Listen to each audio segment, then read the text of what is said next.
Well, hello everybody, welcome back. I've got a product here to basically show how it's installed. I had a request from a good friend of mine online, Lee Ralph. He just did a video on the difference between one of these Snugpak underquilts and a pad. He's always been a pad man, and he had his hands on one of these Snugpaks to give it a shot to see which one he liked.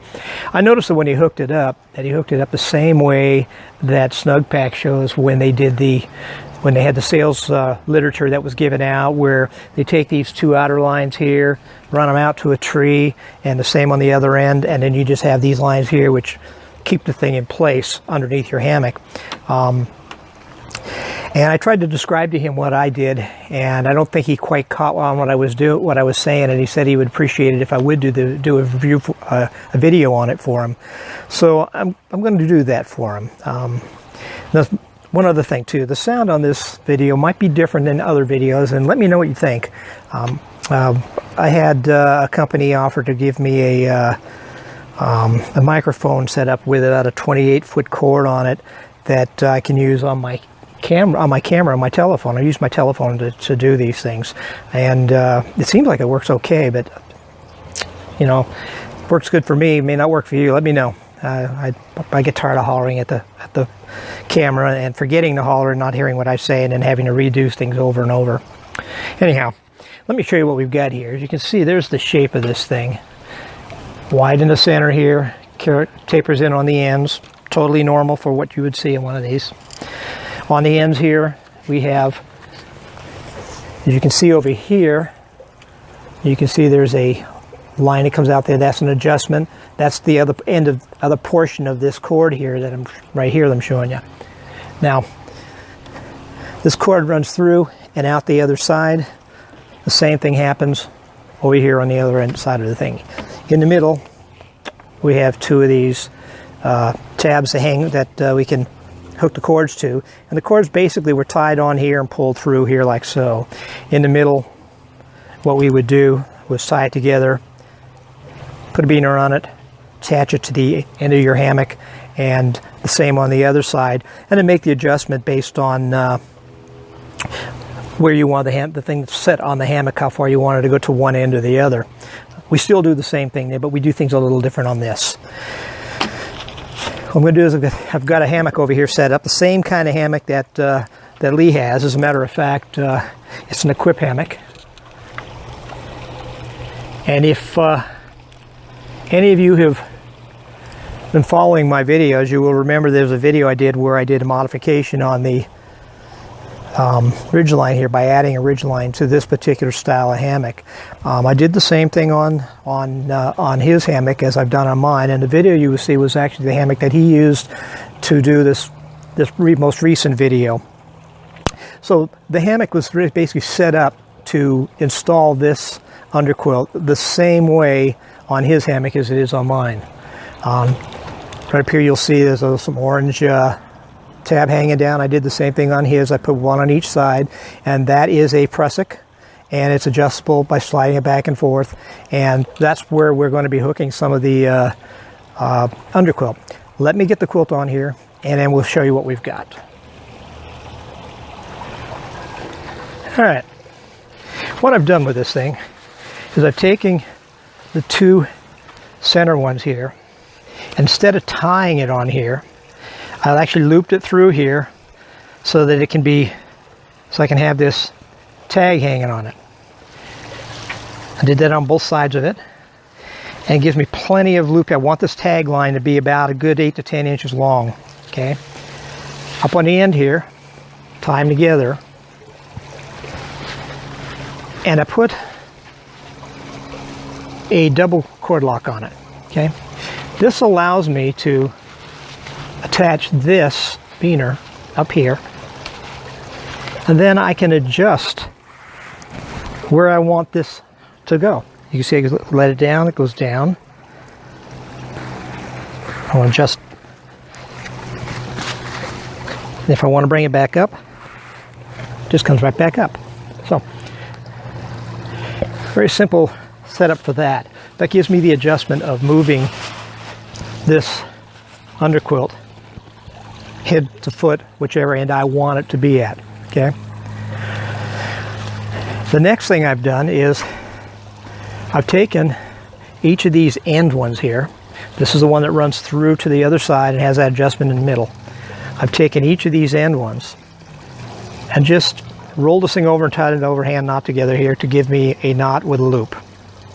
Then I put a beaner on it. In this case I'm using a little S beaner, but you can use a small, any other kind of beaner you want.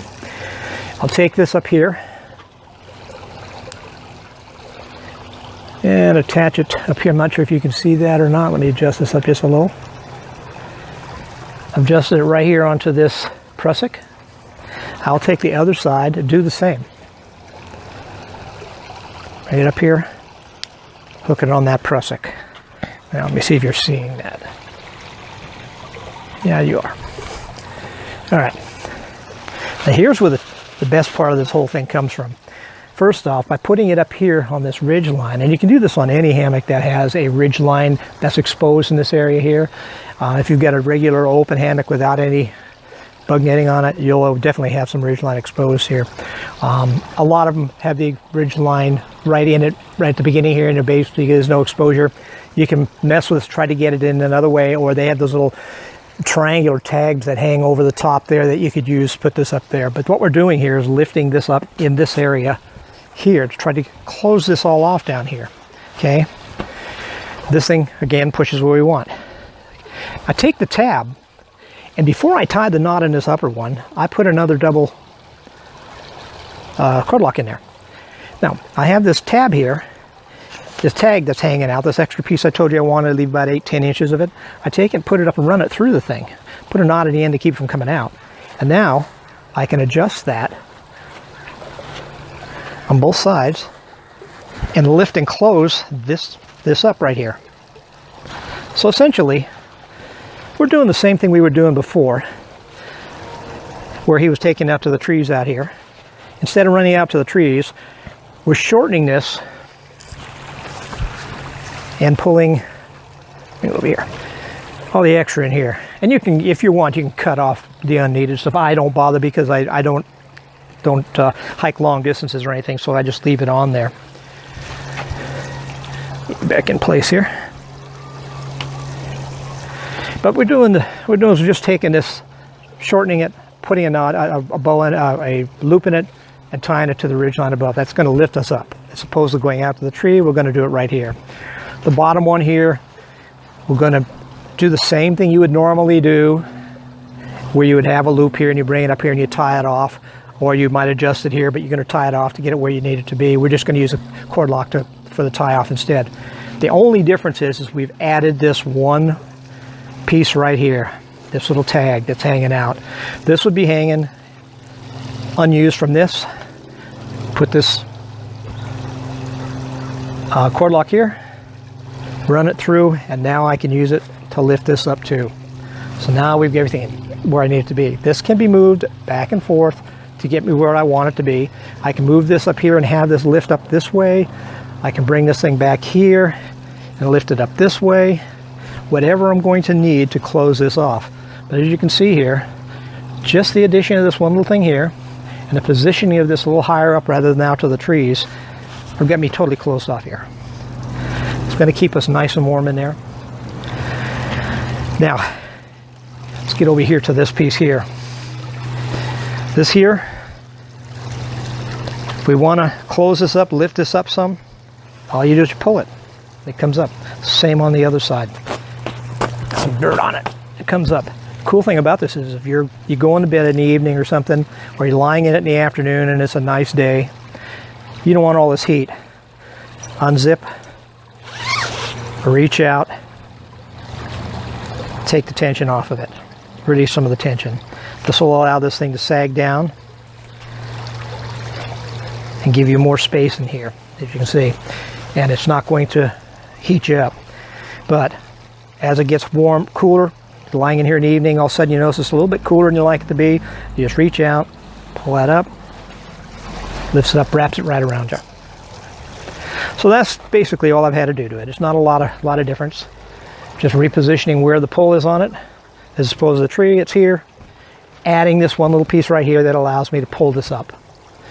Cinch that up, close that off. All right, get any questions, just ask. Right down below, ask me. I'll be happy to answer what I can, if I can. Lee, I do hope that this will help you. I'm going to leave a link to Lee's site down below so that you can see his review that he did, or his comparison, I guess you would say, of the two, and get an idea of what's going on over in his channel. He has a really good channel. I really do enjoy watching his stuff. A lot of variances in what he does. His interests are all over the place. Motorcycles, camping. He tent camps as well as hammock camps. He really likes his hammock camping, but he does both. He does hiking. He's got grandkids he takes out and shows things. He's got like a small miniature farm type thing, and he's got, you know, chickens and all that kind of stuff. So he's got all kinds of interests on there. So I'm sure you and your family would probably find a lot of interest in looking at his site. Anyhow, thanks for watching, and I will try to get this up as soon as I can. Also, let me know what you think of this mic. It's I wish it had blown some wind today so we could see how it works for the with wind on it, but obviously it's not going to do so. But just want to know how you guys feel about this mic. Thanks.